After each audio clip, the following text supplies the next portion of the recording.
I just watched my first Amy Schumer movie, and now I understand why people either love her or absolutely hate her.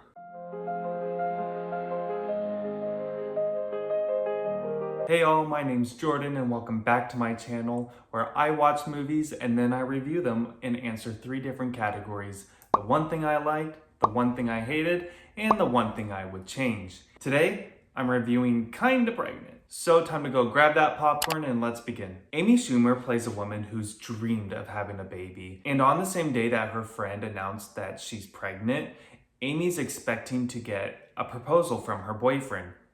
Except that did not happen. Instead, Homeboy wants to add a third person for their night activities. So to cope with what happened, Amy decides to fake a pregnancy for a day.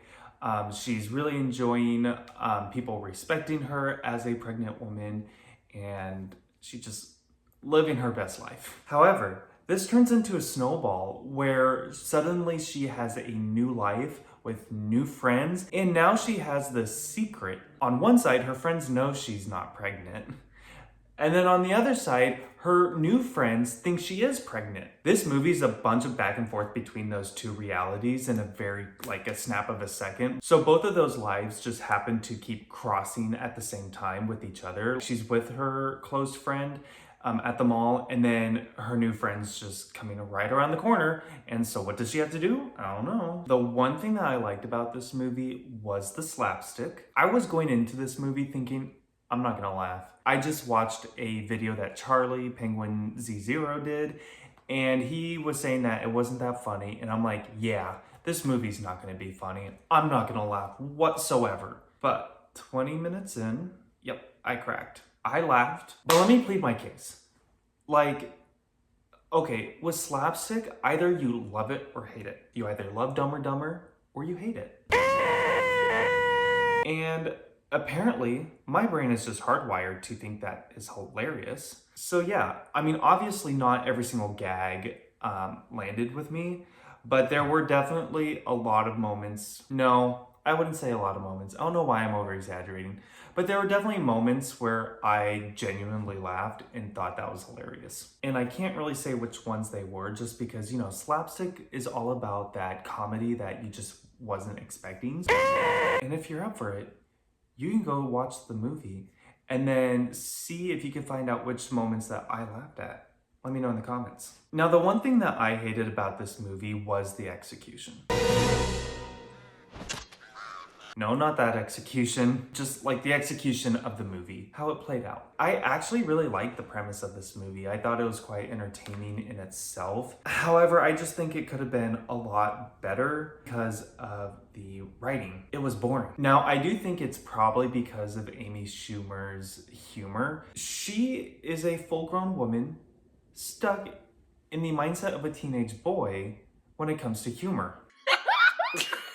So a lot of these jokes were like these crude sexual one-liners that took a little bit of time to set up for the punchline. And to be honest, the setting up was quite boring. I felt like it stopped the pacing of the movie. It didn't really add to the movie itself. They just set up the joke for this one moment, but it didn't apply to the plot. To be honest, I really think the purpose of these jokes was just to remind us that Amy Schumer is still thinking that sex jokes are super hilarious in 2025.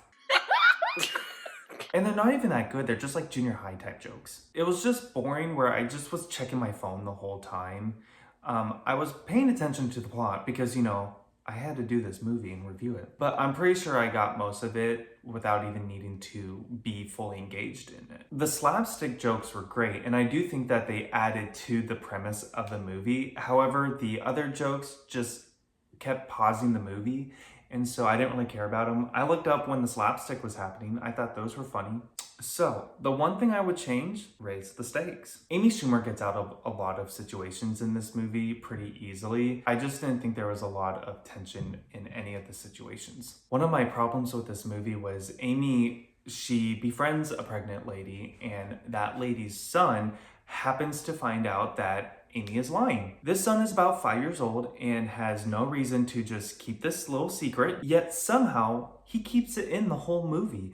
And literally all Amy did was just do this little magical, shh, don't tell anyone. And okay, the rest of the movie, he wasn't saying anything. I've worked with enough 5-year-olds to know that they will share everything. My dad has diabetes. They'll tell you everything about their parents. So I know for a fact that he would have been sharing this secret everywhere. And because of this, it would have created a bigger threat for Amy to try and hide that secret from him. I just think that would have been a little bit more entertaining to see her having all this beef with a 5-year-old boy. I would also maybe add that either her new friend or her new love interest would have trust issues from previous relationships in the past. If you set them up where one of their previous relationships kept lying to them the whole time, making them think that they can trust them, that would have been a much more interesting story as Amy continues to lie, just like the previous people. And so when the truth needs to be revealed, it would have created a punchier conflict. But instead, the movie just plays it safe. And honestly, you can't be playing safe in comedy. You're either all in or all out. Overall, I gave Kinda Pregnant a 1 star on Letterboxd because honestly, it was kind of boring. Yep, like this was my first Amy Schumer movie and it's going to be my last one. Now, don't get me wrong, I do think that she understands comedy. The premise is really funny in itself, but she just wasn't able to execute it well, and she's still stuck on crude sexual humor that I just don't think landed. But I mean, if you're an Amy Schumer fan, I'm pretty sure you'll like this. I've never seen them, but I'm pretty sure it probably checks all the boxes for an Amy Schumer movie. But for everyone else, were you checking your phone just as much as I was? Don't be lying.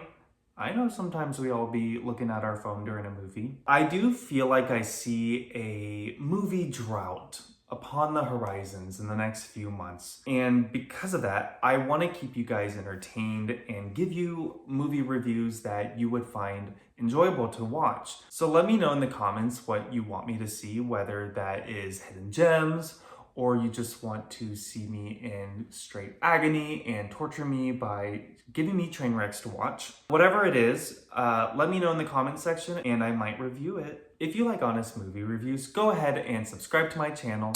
I post every Wednesdays and Saturdays, and if you hit that bell, you'll be reminded when I post so you don't forget. And if you want to know what I'm watching before, go ahead and follow me on Letterboxd. I'm going to put my username in the description. And that's kind of it for today. Go ahead and stock up on your popcorn and your candy, and I'll see you in the next video. My dad has